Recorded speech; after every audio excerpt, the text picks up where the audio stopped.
It's not natural. I can't love a test tube baby the same, my mother announced to the room, her voice carrying the absolute certainty of someone who had never questioned her own cruelty. A real grandchild comes from God's plan, not a laboratory.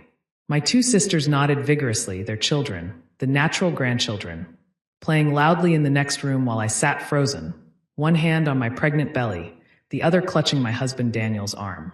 What none of them expected, what would shatter this family Christmas forever, was my father rising from the wheelchair he'd used for 3 years, his legs trembling but his voice steady as steel.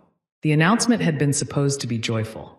After 7 years of infertility, 4 failed IUI cycles, and 3 devastating IVF attempts, Daniel and I were finally pregnant. Twins, a miracle that had cost us $127,000, countless tears, and nearly our marriage. I'd waited until I was safely past the first trimester, past the point where my previous pregnancies had ended in heartbreak.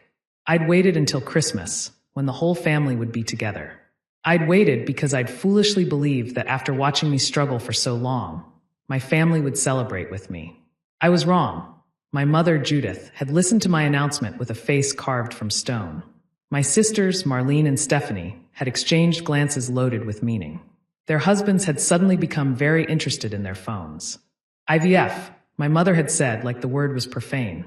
That's what you're telling us? That you manufactured a pregnancy. I didn't manufacture anything. I conceived with medical assistance. It's not the same, Audrey. You must know that. What's not the same about it? A child should come from love, not science.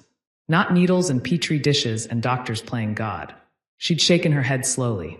I'm sorry, but I can't pretend to feel the same about this as I do about my real grandchildren. Real grandchildren? My voice had cracked. These are your grandchildren. They're laboratory products. There's no getting around that. Marlene had chimed in. Mom's right. It's different. We all know it's different. I'm sorry, Audrey, but we can't just pretend. Pretend what? That my children exist? That they're human beings? Don't be dramatic, Stephanie had added. We're just saying it's hard to bond with something that came from a freezer. My embryos were never frozen.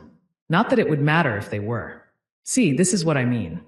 Mom had waved her hand dismissively. Embryos. Freezers. It's all so clinical. So cold. Where's the love in that? The love is in the 7 years I spent trying. The love is in the surgeries, the injections, the hope and despair. The love is in the fact that I wanted children so badly I would have done anything. Except wait for God's timing. I'd stopped talking then. There was no point. They'd made up their minds before I'd even finished my announcement. The judgment had been waiting, lurking beneath surface politeness, and now it was out in the open. My mother had continued. I'm sorry you wasted all that money on something unnatural. But these children will never be the same as Marlene's kids or Stephanie's kids. I won't lie about that.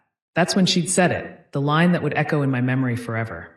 It's not natural. I can't love a test tube baby the same. Marlene and Stephanie had applauded. Actually applauded, like Mom had said something brave and true instead of something monstrous. I'd stood up and started gathering my things.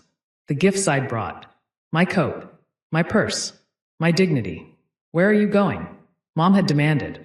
Anywhere but here. Oh, don't be so sensitive. We're just being honest. You're being cruel. And I'm not going to sit here and let you demean my children before they're even born. They're not children yet. They're fetuses. And even when they're born, that's enough. The voice came from across the room. From the corner where my father, Richard, had been sitting silently in his wheelchair throughout the entire exchange. And then he stood up. Not easily. Not gracefully. His legs shook. His hands gripped the armrests as he pushed himself upward. His face contorted with effort and pain. But he stood. My mother's cake knife clattered to the floor. Marlene gasped. Stephanie's husband dropped his phone. Richard. Mom's voice was shrill. What are you? You can't. I can. He took one step. Then another. 3 years of wheelchair dependency, of doctors saying he might never walk again, of my mother insisting he was too fragile to even try physical therapy. And he was walking. You've been lying, I breathed. You can walk. Not well. Not for long. But yes. He reached the center of the room and stood there, swaying slightly but upright. I've been doing therapy in secret for 18 months. Your mother didn't want me to try, said it was too risky, too much hope. But I needed to know. Richard, sit down before you hurt yourself. No. His voice was iron. I've been sitting down for too long. Sitting down while you poison this family with your judgment and your coldness. I don't know what you're talking about. I'm talking about what you just said to our daughter. To Audrey, who has been through hell trying to have children, who has cried herself to sleep more nights than any of you know, who has wanted nothing more than to be a mother. And you just told her that her babies won't be your real grandchildren. I was being honest. You were being vicious. And Marlene and Stephanie followed your lead, like they always do. My sisters had the grace to look uncomfortable. Their husbands were edging toward the exits. Those children, Dad continued, pointing at my belly, will be as real as any children have ever been. They'll laugh and cry and need love and make mistakes and grow up and break your heart and make you proud. They'll be human beings. Complete. Perfect. Real. But the process is medicine, Judith. That's all. If Audrey had diabetes, would you refuse to acknowledge her because she needed insulin? If she'd had a heart transplant, would you say she wasn't really alive because a surgeon saved her? That's different. It's not different. It's exactly the same. Medical science helping people live the lives they want to live. He took a shaky breath. Our granddaughter, our firstborn grandchild, was conceived through IVF. Did you know that? The room went still. What? Marlene's voice was barely a whisper. Grace, your daughter. Marcus told me years ago, after too much wine at Thanksgiving. They struggled for 2 years before conceiving through IVF. They never told you because they knew how you'd react. I looked at Marlene. Her face had gone white. Is that true? Mom demanded. Marlene's husband, Marcus, cleared his throat. It's true. We did 3 rounds of IVF. Grace was from our second attempt. You lied to me. We didn't lie. We just didn't share the medical details of our conception. Because we knew you'd judge us. Just like you're judging Audrey. Mom sat down heavily, as if her legs had given out. Grace is your granddaughter. The same granddaughter you've loved and spoiled for 8 years. The same child whose drawings cover your refrigerator. The same girl who calls you Nana and lights up when you walk in the room. Dad's voice hardened. Does knowing how she was conceived change any of that? Mom didn't answer. It shouldn't, because it doesn't matter. What matters is love. What matters is family. What matters is showing up for each other instead of tearing each other down. He turned to me. Audrey, I owe you an apology. I should have said something sooner. I should have stood up, literally, a long time ago. I let your mother's attitudes go unchallenged because it was easier. I was wrong. Dad, I'm going to make it right. He reached into his cardigan pocket and pulled out an envelope. I was going to give you this privately, but I think now is better. I took the envelope. Inside was a legal document. A property deed. The lake house, Dad explained. It's been in my family for 4 generations. Your mother wanted to leave it to Marlene because she has the most children. I've decided otherwise. It's yours, Audrey. For you and Daniel and those babies. Richard, Mom's voice was a screech. You can't do that. That house is supposed to stay in the family. Audrey is family. Her children will be family. And frankly, Judith, I trust her to care for that property better than I trust anyone else in this room. This is punishment. You're punishing me. No, I'm correcting an imbalance. You've favored Marlene and Stephanie their whole lives. You've treated Audrey as less than because she struggled with something beyond her control. I let it happen because I was tired and sick and didn't want to fight. But I can walk now. I can stand up. And I'm standing up for the daughter who deserved a champion a long time ago. I was crying. I couldn't help it. 36 years of feeling like the family afterthought, the defective one, the daughter who couldn't do anything right.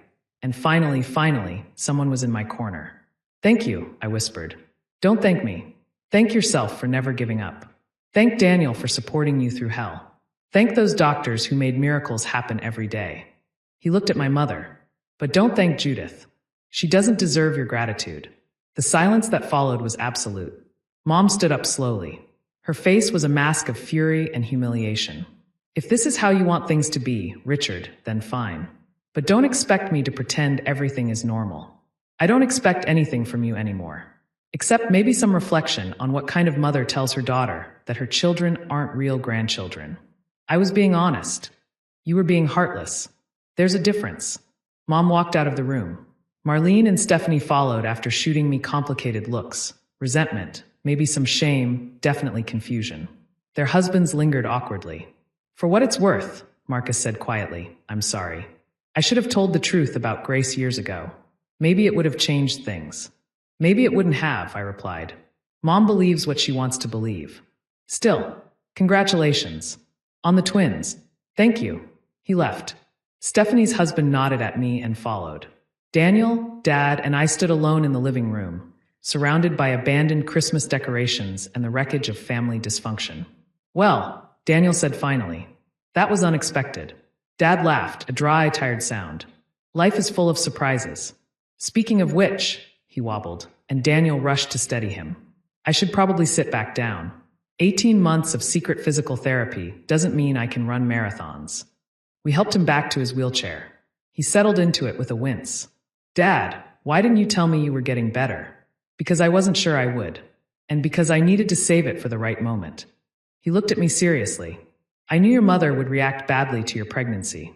I wanted to be ready. I wanted to be able to stand up for you, literally, when it happened. You planned this. I hoped it wouldn't be necessary. But yes, I planned it.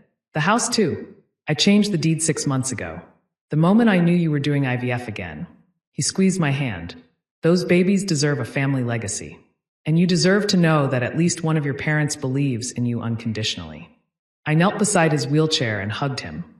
Carefully, mindful of his fragile body, but desperate to hold on to this moment. I love you, Dad. I love you too, sweetheart. All 3 of you. The twins were born in May. A boy and a girl. Thomas and Eleanor. My mother didn't visit the hospital. My sisters sent polite but distant cards. My father was there for every moment he could manage. He held his grandchildren with trembling hands and tears streaming down his face. Real, he whispered, looking at me. As real as anything in this world. The realest, I agreed. We never went back to family Christmas at Mom's house. But we started our own tradition, at the lake house with Dad, with Daniel's family, with friends who had become chosen family over the years. The twins grew up knowing they were wanted, loved, and real. And that was the only truth that ever mattered.